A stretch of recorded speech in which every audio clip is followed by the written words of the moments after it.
In our fast-paced world, sometimes we don't have time for the simple things. Things as simple as changing out our purse for the perfect one to match the outfit of the day. Remember Miche? The beautiful and amazing interchangeable handbags. Miche is back.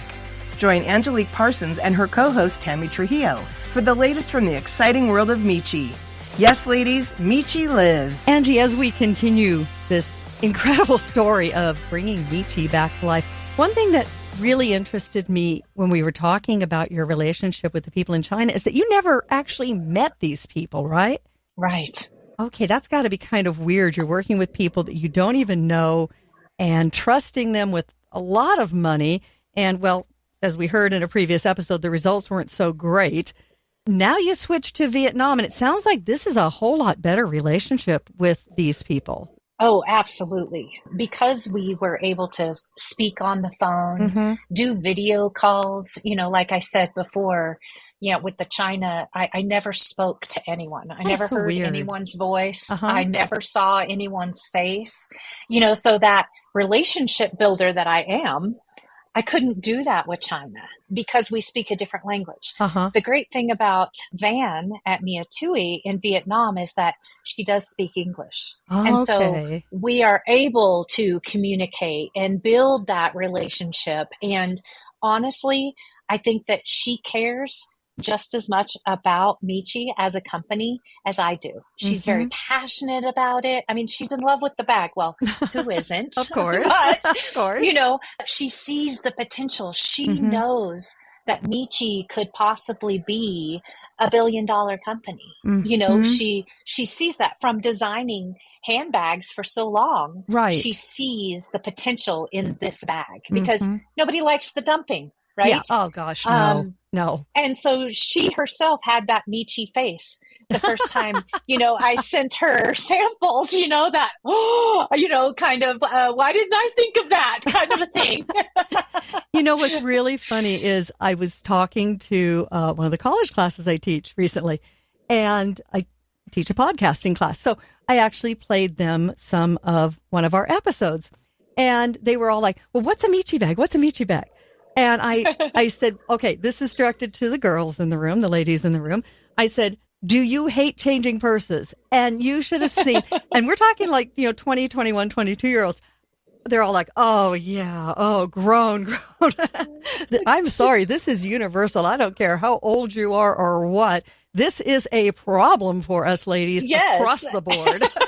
Across the board. No one wants to change their bag. We all want to match every day. But it was, before Miche, it was such a pain that I just thought, well, then why don't we just all wear black bags? Right. Or all wear brown bags. Miche enables you to have different colors, without moving things, because when you move things, you forget which pocket you put it into. Or did you leave it in the other bag because it didn't dump in your dumping process? Right. And Murphy's Law says it's the most important thing that gets left, like your keys. Oh, yeah. Or your debit card. Oh, yeah. It was just so funny to see these 20-something students respond exactly like I respond, like you respond, like anybody responds. I was pleasantly surprised. Well, and it's worldwide, because, we have Van in Vietnam that had the Miche face. She gets it. And she gets it and has been a handbag manufacturer for 15 years.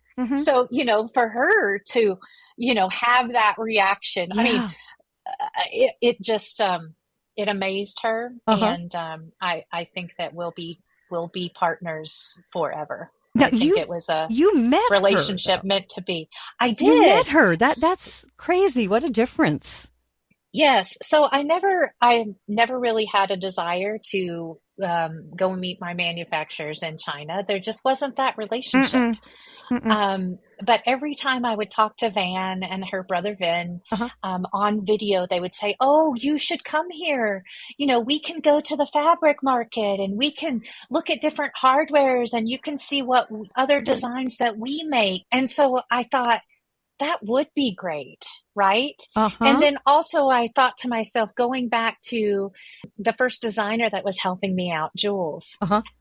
where she told me when we were manufacturing with China, she said, as a designer, I would go to China 2 and 3 times a year. Huh. And I thought, oh my goodness. I mean, that just seems so expensive when we're doing a pretty good job over email, right? I mean, there is, I thought there had been some mistakes made, right? Yes. But when I was invited by Vin and Van to come visit, I wanted that. I thought, oh my goodness, to meet them and hug them. I'm a hugger.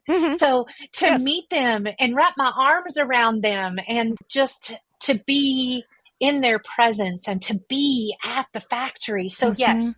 So I decided, yes, that is something that I needed to do. Now, traveling internationally, I have a passport with numerous stamps. Okay. Most of my stamps are from earning incentive trips from being a salesperson. Oh, okay. Because when I was a salesperson, I earned every single incentive trip that was offered. So I set a goal for myself and I don't stop until I've accomplished that goal, which is what I'm doing with Miche again. Yes, no right? kidding. So I've been on 15 incentive trips. Oh, wow. And so those aren't things that you win. Those are things that you earn by, doing certain things. And so, but I've always traveled with someone. I've always earned these trips for 2, right? I mean, why earn an international trip for just 1 when you can earn it for 2? Of course. So I'd never been out of the country by myself. And I thought, I don't know Vietnam. I don't really know anything about Vietnam except for the movie. Yeah. But that's a little scary. And so I started researching, like, I don't want to go to a country that maybe has some animosity against Americans, right? I do know that we went to war. Yes. And so I really wanted to educate myself about Vietnam. And I think that in my investigations, I've learned that Vietnam is the country that forgives and forgets, right? Like they don't hold a grudge like some of these other countries that we've gone to war against. It just looked as though it was a mistake. It was a misunderstanding from my readings. And so no one really holds a grudge, either way. I do know a lot of people died and that's awful. War is awful, right? Totally. But in finding out that they forgive and forget and they don't have anything against Americans, I thought, okay, this is okay. However, when I presented this to my other 3 partners, they said, well, we want to go. Oh. And I thought, oh, wow. Okay. So, I mean, we can all go and experience this and introduce ourselves as Miche Home Office, Miche the company. We're all 4 here. We're supporting. And so that is what we did. The 4 of us traveled to Vietnam in November of last year. And it was amazing. Not only are they very forgiving people, but they actually adore Americans. Really? If you have pale skin, pale eyes, you're like a movie star. Oh, my goodness. We would walk around the markets, and the markets are kind of like the flea market where you can bargain the price. You can, do these things, but these women would come up to me and say, can we take our picture? And I thought they were asking me to take a picture of them for them, right? Right. They can't do a selfie, so here, let me help you out. Yeah. No, they wanted pictures with us. Oh my gosh. With Americans, as if, I don't know how to say, but kind of an honor to them to have a picture with an American, as I was told, beautiful American girl. Oh my goodness. That is so it was very rewarding, the people and the environment itself. So there's not traffic laws. There are some stoplights, but I don't think people really pay attention to those. It's a suggestive thing, not mandatory. Wait a minute. Hold on. So you just get on and drive any old which way you want? So most of the vehicles are those little scooters. Oh, all right. Right? And okay. on some of those scooters, there could be 4 and 5 people on one scooter. Oh Or they have their boxes piled up 5 feet high off of the back of the scooter. But because there's no traffic laws, how they communicate is with their horn. And you would go into an intersection and beep, beep, beep, beep, beep, beep, beep, beep, beep. But I'd learned that that's their communication. Maybe like 2 beeps means I'm turning right.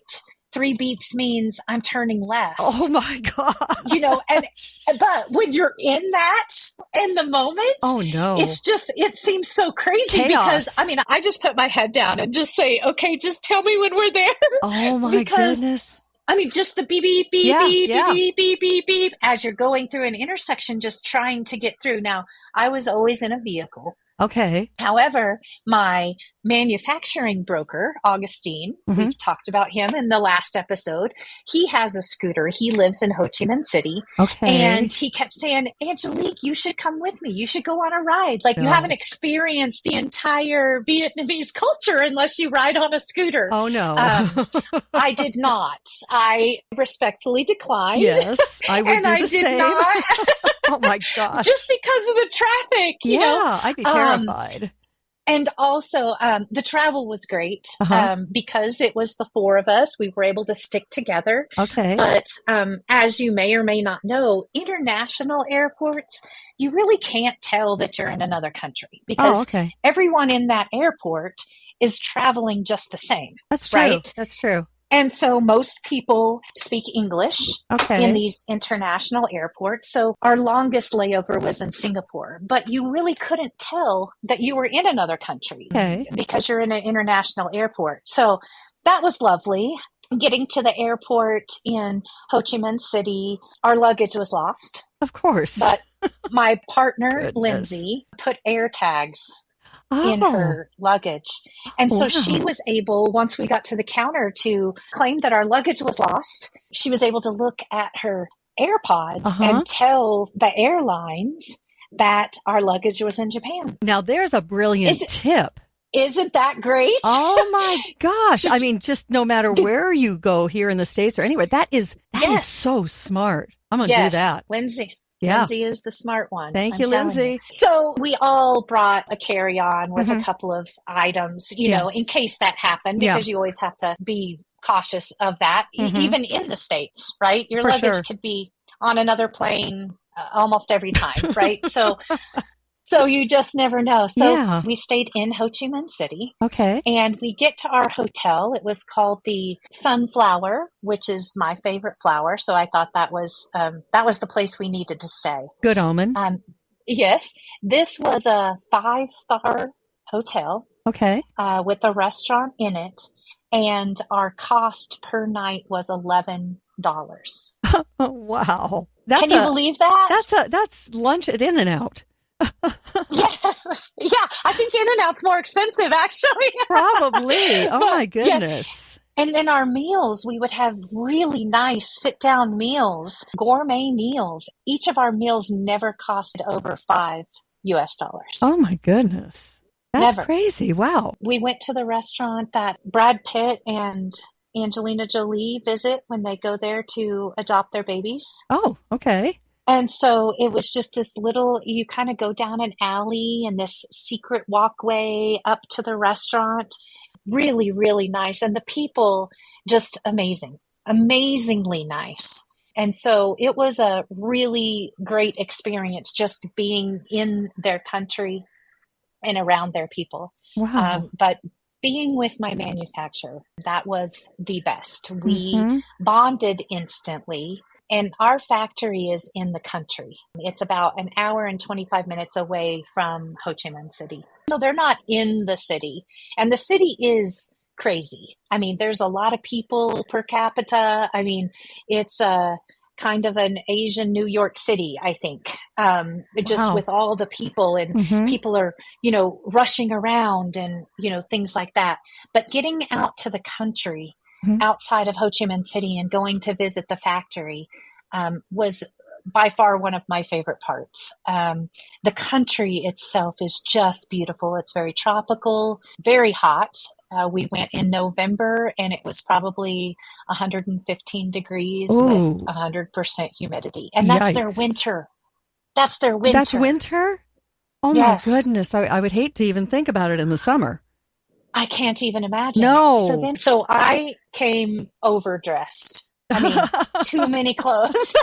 Okay. Because everything has to match. And I really didn't know what I was getting myself into. And I'm a very modest person, so I'm not going to be in skimpy clothes anyway. But it was very, very hot and very humid. But getting to the factory, Van's home is attached. One of her homes is attached to the factory. Oh, wow. To where she can be that close to what's going on at all times.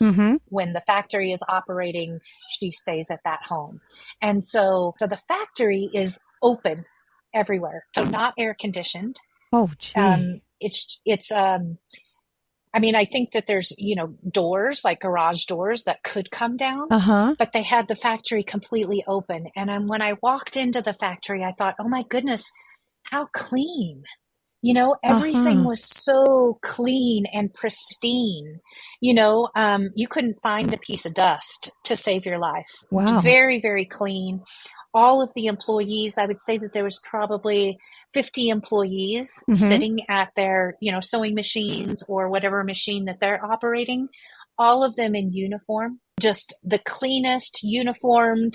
And of course, I think it was Lindsay that asked the first question of, is anyone employed under the age of 18? Because that's something we were worried about in China. As you know, Miche fans, Miche customers have wanted Miche to be out of China for so long. And that's one of their things, is that child labor in China, and so horror stories. Yes, horror stories. Right. And so that was one of the first questions that Van was asked.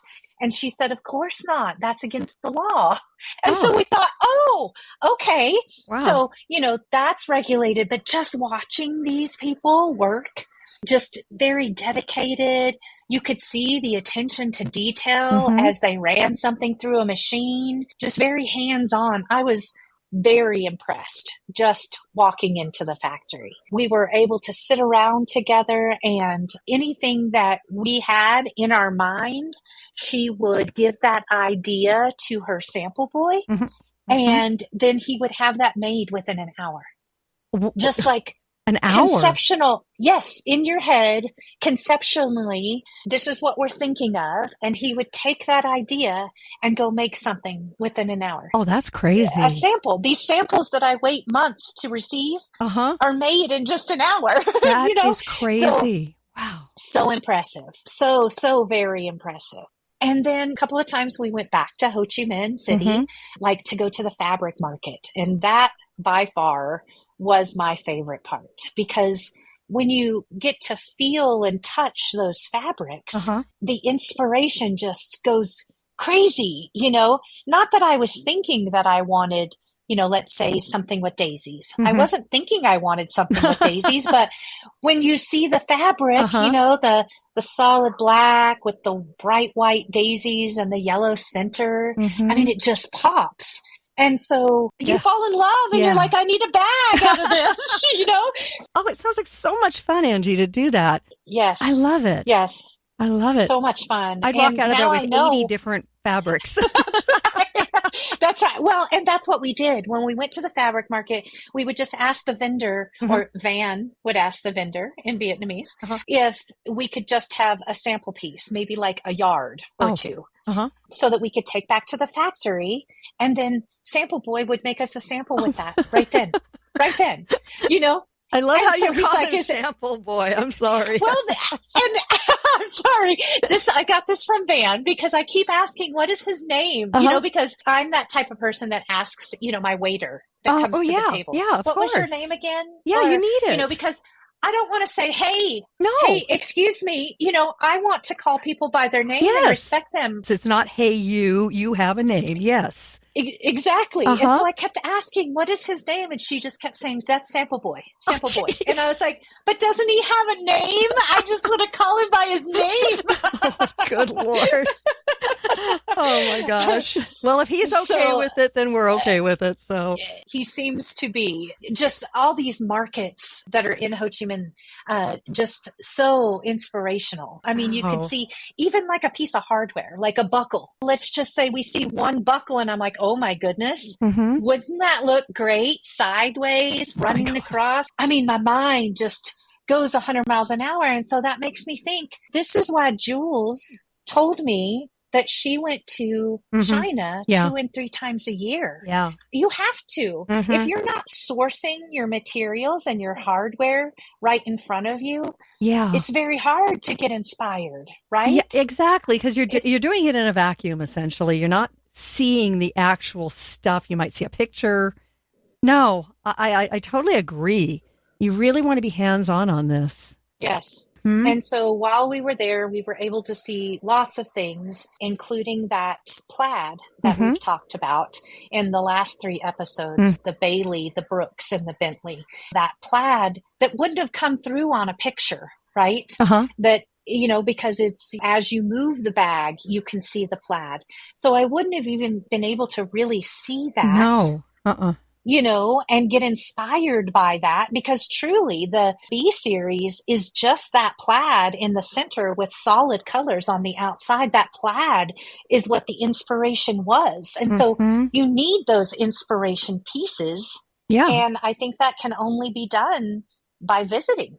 I agree with you totally. Yeah. How long were you guys there? We were there 10 days because it does take 2 days to travel there and 2 days to come back. Okay. So you kind of need that time to acclimate because they are 13 hours ahead of us. Oh, yeah, there's that too. Ahead of my time. So it would be 12 hours ahead of your time. In California. And so you have to kind of adjust yourself. And I will tell you, on the way back, I mean, I adjusted pretty well. The Singapore Airlines, they turn off the lights when it's nighttime in that country to kind of start you on that process of sleeping when you're supposed to sleep. That is interesting because, people have jet lag when they get to another place because the timing is so off. Yeah. If the airline does their job, that's what at least Singapore did for us. That is so smart.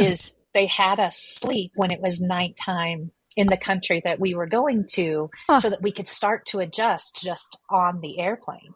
And so I did really well. I mean, I think we got there in the evening. I was able to go to the hotel and sleep again because we slept their morning. So we were about on track. Now, on the way back, it probably took me like a month and a half to get adjusted back to U.S. time zones. I bet. And I don't think that the airline did their job of adjusting us back as well as they did on the way there. That is so weird. Yeah. That is so strange that would be the case. So you hadn't, when you went over there, you hadn't actually completed an order yet with Van or anything at this point. Right. We were working on the Bentley Bailey Brooks. Okay. All right. So you were there basically for the birth of these. Yes. You really were starting from scratch on Miche. You were rebuilding from the bottom up. Yes. Well, this is such a complicated product also. It is. Like I told you with China, they were constantly reversing the magnets. Oh, yes.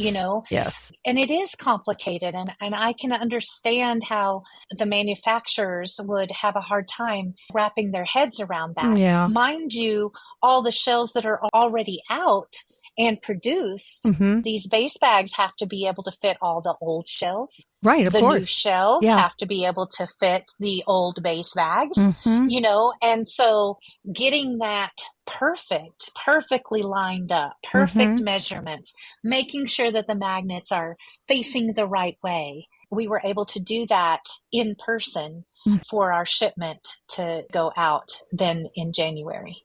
Okay. And that's where we're going to leave the story. Okay. All right. You know exactly what you're ordering and you leave Vietnam knowing it's coming. But I've got to think, Angie, that until it arrives, you've got your fingers crossed based on what happened in China. Am I right? Always. Because I would be just on the edge of my seat to get those containers and open them and just maybe then start breathing again. Yes. Yes. Okay. Well, that's coming up in our next episode of Miche Lives. But right now we want to do our Miche Minute, and we are moving into the D group of shells. I think these are two of my favorites. They're definitely very different than most of the other shells that you do. Let's talk about Dixie. Okay. Dixie is actually our number one seller right now. I was able to get it in my hands at the beginning of summer. I think it came in June. So that was perfect for 4th of July, Memorial Day, things like that. Dixie is an American flag, and she is hand stitched. Every stripe, every star is stitched. And so a lot of work went into her. But the material itself is just soft like butter. So the red and the white and the stripes, the navy, just so soft. You just want to almost pet it because it's just so soft. And of course, that was released in all 5 sizes, from large down to wallet. And I think another thing that is helping us with the Dixie, it is an election year. Of course, right. And so people want to promote that as well. But she has just been one of our biggest sellers. And we're using the new logo, the M's, one upside down and one forward, which just gives it a more designer look. Also, I think, on that new logo. And so we're very proud of Dixie, very proud of our country, and very proud of our flag. I'm looking at it right now as we talk, and I like the new logo in the lower corner. Thank you. Yeah, it looks very high end. You know what I love most about it, though? I love the stars that you used. The shape because of your they're not stars. Very pointy, right? Exactly. They're not skinny. They're chunky little fat little stars, and I think they're just so cute. Thank you. Yeah. Thank you. I will credit that to Van. Okay. Because, we just did an American flag, and Miche in the past had something similar to this called Liberty. And so we decided to remake that American flag. Liberty was very popular on American holidays, big American holidays. And so we decided to remake that, but again, just vamp it up. And the name Dixie, actually, one of my favorite groups when I was growing up, country music, was the Dixie Chicks. I figured that out. And so you may or may not know, but the Dixie Chicks were forced to drop the Dixie off of their name. Yes. And so now they're just the Chicks. And I thought, well, then not only am I going to bring this flag shell back, but I'm also going to bring the name Dixie back. I like it. So, all right. And Dixie is available after the election, so don't worry about that. We have all the connections that you need in the show notes for this episode, and including a discount code that's in our show notes that you can use. And we can tell it to you here in the podcast as well. If you order on michelives.com and you put in podcast 10, you will get, Angie? 10% off. There you go. All right. We've left you with another cliffhanger. So there's a shipment coming, but what will actually be in that shipment? You'll find out on our next episode of Miche Lives. We hope you have enjoyed this episode of Miche Lives with Angelique Parsons and Tammy Trujillo. We'd love for you to subscribe and leave us a review wherever you get your podcasts. In the meantime, you can see all the products we talked about this week and more at michelives.com, where you can also sign up for our newsletter. And make sure to follow us on social media for the very latest. So remember, Miche lives, so live Miche. We'll talk to you next week.